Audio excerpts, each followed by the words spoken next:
আমাদের মধ্যে দুই শ্রেণীর আমলকারী আছে। এক শ্রেণী আমল করে আল্লাহর, কার আমল করে বলেন? আরেক শ্রেণী আমল করে শয়তানের। কার আমল করে? শয়তানের। যে শয়তানের আমল করে সে হলো শয়তান, আর যে আল্লাহর আমল করে সে হলো আল্লাহর নেককার বান্দা, মুত্তাকিন।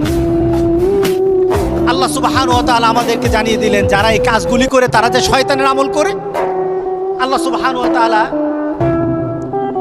সূরা মায়েদার 90 নং আয়াতে আল্লাহ বলছেন, ইয়া আইয়ুহাল্লাযীনা আমানু, ও ঈমানদাররা, ইন্নামাল খামরু ওয়াল মাইসির,